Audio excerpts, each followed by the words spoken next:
I'm Annie Laurie Gaylor. And I'm Dan Barker. On today's Free Thought Matters, we're delighted to have with us U.S. Representative Hank Johnson of Georgia. He's a leading member of the Congressional Freethought Caucus.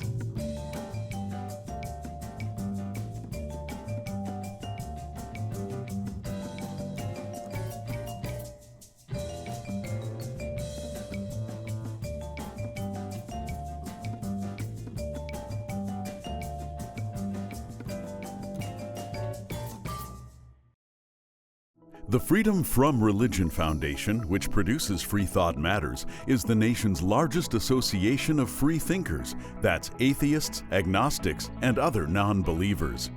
We invite you to join us in our vital work to keep our secular government free from religious influence.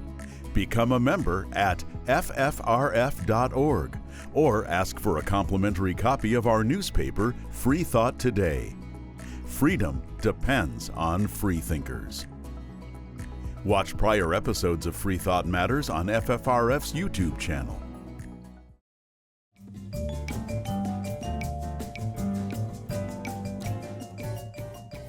I'm Dan Barker. I'm Annie Laurie Gaylor. We're co-presidents of the Freedom from Religion Foundation. Our guest today is U.S. Representative Hank Johnson. In his 8th term in Georgia's 4th District, which includes Atlanta's eastern suburbs. Representative Johnson is a senior member of the House Judiciary Committee and is chair of its Subcommittee on Courts, Intellectual Property, and the Internet, which makes him a major player on court reform. Representative Johnson, who practiced Nichiren Buddhism, recently joined the Congressional Freethought Caucus, which seeks to promote public policy based on reason, evidence, science, and strong moral values, to protect the secular character of our government, to oppose government discrimination against atheists, agnostics, humanists, seekers, religious and non-religious persons, and champion freedom of thought and conscience worldwide. So we'll be talking with Representative Johnson about his decision to join the Congressional Freethought Caucus, his ideas to reform the courts, including Supreme Court expansion, the lead up to the January 6th attack, and how he has developed his strong sense of courage while facing tremendous obstacles in his life. So Representative Johnson, welcome to Free Thought Matters. Well, thank you for having me. I'm honored to be on with you. So, what inspired you, if I can use the word inspire, what inspired you to join the Congressional Freethought Caucus? Well, I believe that logic, science, math, all of these things that we can arrive at from the standpoint of logic are so important. Religion, of course, is something that mankind has always yearned for, an understanding of the spiritual aspect of life. And so I respect deeply religion and the ability of people to practice their religion. And one of the things that makes our country so special is that we practice in this country freedom of religion. There is no state-sponsored religion. All religions are welcome, theoretically, in America. And that's the way that it should be. And if one would choose not to explore religion, that is a right also to be respected. And so religion, although people live their religion, personally, it should not be something that's dictated by government. And so I joined the Free Thought Caucus because similar mindsets you will find in that group. People who are religious, people who are non-religious, all types of thinkers, but we respect each other. And that is the way that that our framers, the framers of the Constitution, intended. The very first amendment in the Bill of Rights has to do with freedom of speech. But before it talks about freedom of speech, it talks about freedom of religion.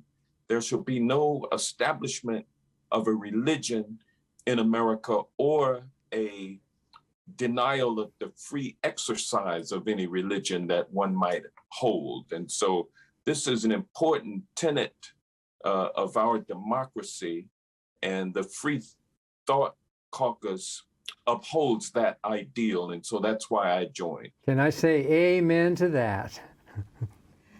So recently, you've sponsored 3 major bills to reform the judiciary.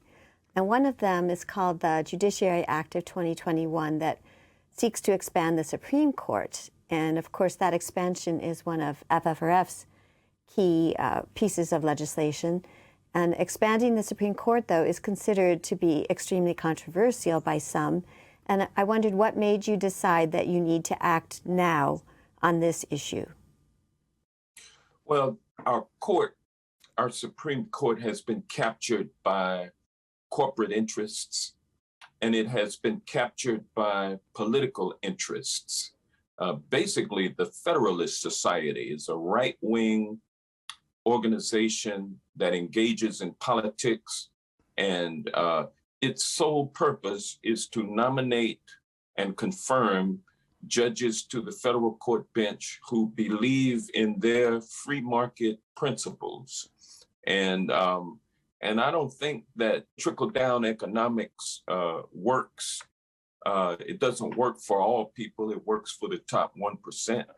And to have a court that is captured by the interests of the free marketers is abhorrent.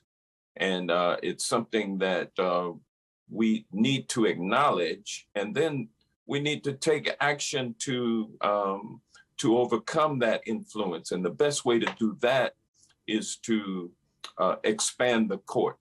And I know that, people say, well, that's just politics, but we have a court that is engaged in politics, right-wing politics. And so that needs to be balanced. And by adding 4 justices to the United States Supreme Court, that's what would be the result.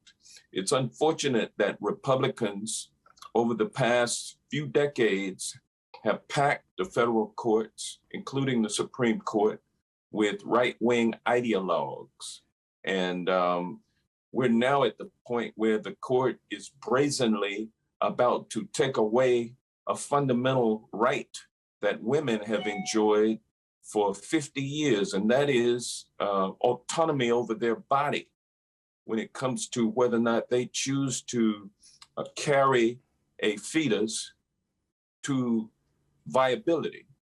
And Roe versus Wade established the trimester system, which everyone may not agree with, but it's certainly a scientifically driven and a logically perceived policy and set of standards for women to be guided by, and for the protection of a viable fetus.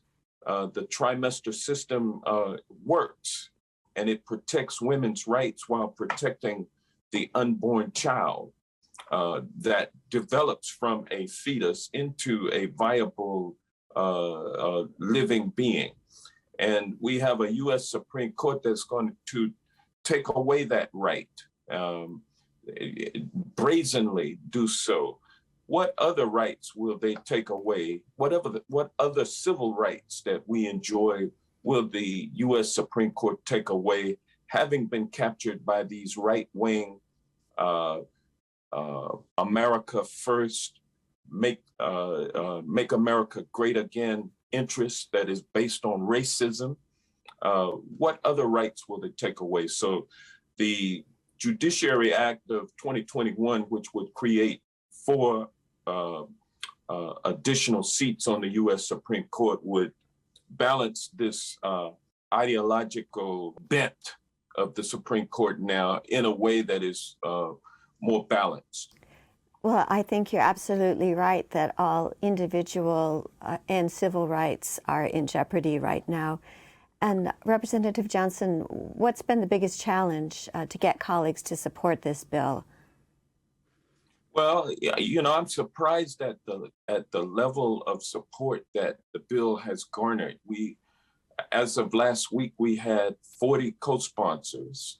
And last week also, Professor Lawrence Tribe, a Harvard professor of great renown, a constitutional expert and authority, wrote a op-ed which was published in the Washington Post, along with a former federal district court judge.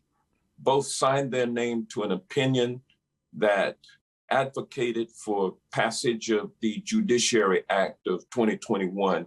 They were also members of the task force or blue ribbon panel that President Biden set up at the beginning of his term, and which issued a report on the Supreme Court, what reforms were needed. That report came out a couple of weeks ago, and these two constitutionalists, Lawrence Tribe and the federal district court judge, were members of that panel, and they respectfully dissented from the panel's conclusions by agreeing that we need to reform our Supreme Court by increasing the size of it. That's the only way of getting rid of this ideological bent that has been inserted and embedded into the court. Justices with lifetime tenure, and these are young people, 3 of whom were appointed, basically stolen by Mitch McConnell and Donald Trump. You deprived President Obama of being able to appoint a Supreme Court justice after the death of Justice Scalia. Mitch McConnell held that process open until the election, saying that he would not confirm a justice to the Supreme Court nominated by a president in the last year of that president's term, coming up on an election. And then he turned around and violated that rule with Amy Coney Barrett, who was confirmed by the Senate less than 30 days before the 2020 election. And so with those moves, he took 2 seats that he should not have had. And then also the 3rd seat, that just steered the Supreme Court to a 6-3 right-wing, ideologically corrupt majority. And that majority just cannot stand for the next 40 years. Yes. Our democracy would be in tatters if we allow that to happen. I so agree. Now, Representative Johnson, you've also introduced a critically needed bill to increase district court judgeships by more than 200. We have to take a break. When we come back, we want to talk to you about that and much more.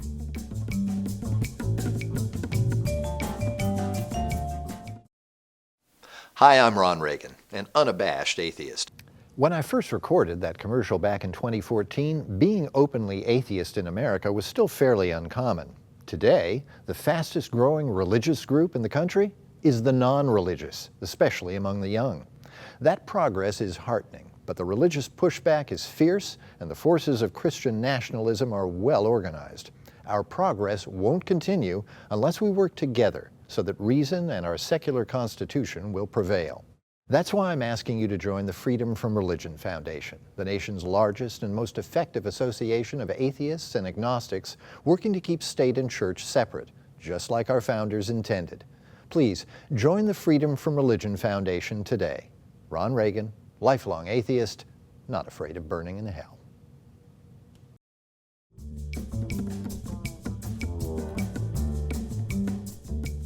And welcome back to Free Thought Matters. I am Dan Barker here with Annie Laurie Gaylor. We're continuing our conversation with Georgia Representative Hank Johnson, who is a member of the Congressional Freethought Caucus, who has introduced a bill to expand the courts. And Representative Johnson, you've also introduced, I think, another bill to expand the district court level. Is that right?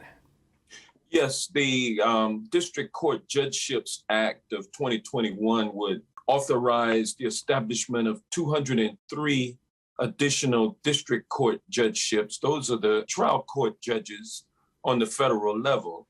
And we have not had a replenishment of the federal bench in 30 years. Meanwhile, there have been more cases, because there's more people in America. There's been more, we have a global economy now that we're participating in. And so there is more complex litigation that is being filed. And we're finding now that judges are simply overwhelmed with the workload that they are expected to rule upon. And so justice is being delayed because of the lack of a sufficient number of federal district court judges. And of course, justice delayed is justice denied. And, in a free society like America purports to have, we should have a justice system that is equipped and has the capacity to accommodate the needs of the people. I mean, justice in America is something that the framers of the Constitution in the preamble talked about. First thing they mentioned after, in order to establish a more perfect union, was to establish justice. And courts are where justice is rendered. And so when you don't have enough judges to render justice, then your democracy goes into decline. And that's what we have right now. Our democracy is in need of an overhaul, and the judicial branch, the third co-equal branch of government, has been neglected for so long by people who want to cut costs, don't want to collect taxes and then invest in the institutions that have made America great. And so the courts have suffered over the years. For 30 years, not very much of a meaningful expansion of the ability of the court to do its work. And so the District Court Judgeships Act would reverse that and put us on a course where we could get back to justice being done, and justice being done in an efficient way, people not having to wait for justice because, as I said, justice delayed is justice denied. Well, it shouldn't even be controversial when our population has grown so much and the judgeships have not. Now, I wanted to turn to another topic.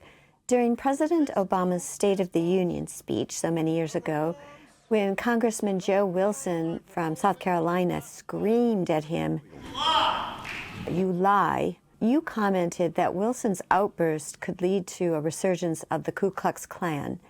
Have your worst fears been confirmed now? Well, when Joe Wilson made his outburst, we were in a different time there, but it was easy to see where that would lead to. And this disrespect for a Black man who happens to be your president, but you're so focused on the fact that he's Black that your decorum, your emotions overcame your sense of decorum, and that became acceptable. And so more and more people started pushing in that direction. More those forces that Donald Trump represented, the Make America Great Again, which was actually Make America White Again, the forces that he unleashed. Well, what happened to President Obama was indeed a prelude to what was about to happen. It was foreseeable. And we're in a situation now where that can is open and the contents have spilled out. And we have a cleanup job in America to clean up this hatred, this ignorance, this racism that has always existed, but now it is acceptable for that to be displayed even by public officials in Congress. So, you know, Joe Wilson was one thing, but Lauren Boebert from Colorado coming out a couple of weeks ago against my colleague who happens to be a Muslim, Ilhan Omar. We've gotten to the point now where we could say or do anything. We have Congress people who, like Paul Gosar, who are drawing memes that that show that they are killing a colleague. I mean, so things are much worse than I ever thought that they would be from looking back at Joe Wilson's remark. That was tame compared to where we are now. So talking about racism and white superiority in this country, you mentioned earlier that you think the courts have been taken over by ideological bent. Do you think a big part of the ideological bent is the white evangelical superiority that Trump is ushering into our system? Well, it's no question that the evangelical movement at its core was a political movement. It's a political movement that parades under the guise of religion. And the purveyors of that thinking use good people who are honestly seeking, spiritual goodness, but it's misleading those people into a political framework. And it uses those people to go out and vote for right-wing free marketers. It's all about money. And it's all about money and power. Now, I'm not accusing all evangelicals of being in the pursuit of power and money, but I'm saying that the evangelical movement, if you go back to the Lewis Powell memo, and Lewis Powell was appointed to the US Supreme Court by Richard Nixon back in 1971. If you go back and look at the Lewis Powell memo, which he wrote a few months before he was confirmed to the Supreme Court bench, he wrote a memo to his friends at the US Chamber of Commerce. And he talked about what needed to be done in order to protect and preserve the free market system. He saw an attack on that system by civil rights activists, by anti-war activists, by consumer activists. Lewis Powell advocated, among other things, for the religious community to be preempted and used to create the kind of free market support among people in society that he felt like was needed. And if you go back and read that report, you will understand more about how the evangelical movement came into being and how it arrived at its position right now, where it has resulted in the capture of the United States Supreme Court. Now, just we only have about 2 minutes left. I want to change the subject briefly. You're a former member of the House Armed Services Committee, and you became a leading voice there for the demilitarization of local law enforcement agencies in the wake of the shooting death of an unarmed teenager in Ferguson, Missouri. Briefly, what needs to happen for reform, for trust? How can we stop this kind of thing? Well, we need to close this pipeline from the battlefields of war to the streets of America through police departments. The transfer of surplus military grade weapons from the battlefield to the streets. has been a big component in the militarization of police in America. Police are different from the military. The military mindset is to go in and kill and destroy and occupy, and you need certain equipment in order to accomplish that mission. The police mindset is to protect and serve.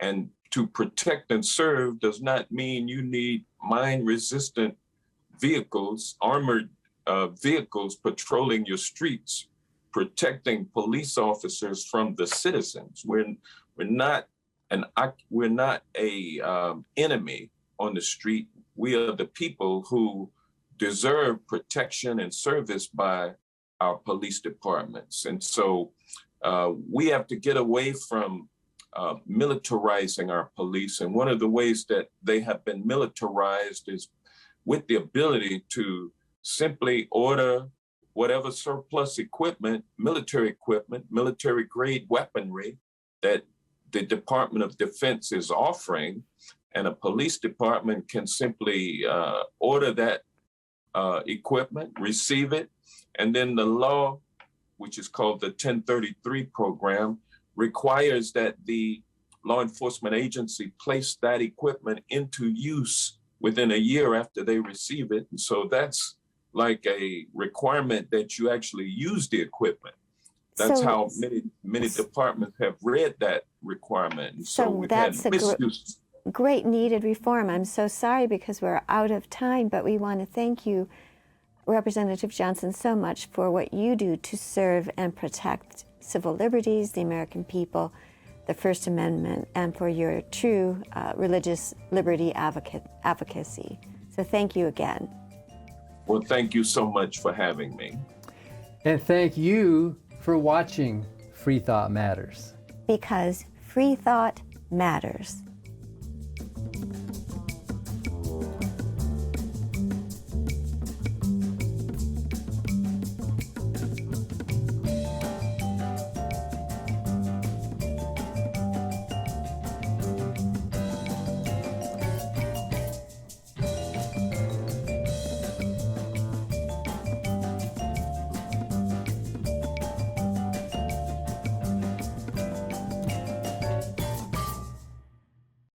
Hi, I'm Steve Pinker. In my book, Enlightenment Now, I show that the world has become a better place as reason has been overcoming superstition and tribalism. But the values of the Enlightenment are under attack. That's why I'm a proud member of the Freedom from Religion Foundation, the nation's largest association of free thinkers working to keep state and church separate. Please join me in supporting the Freedom from Religion Foundation to ensure that our government is driven not by religion, but by reason.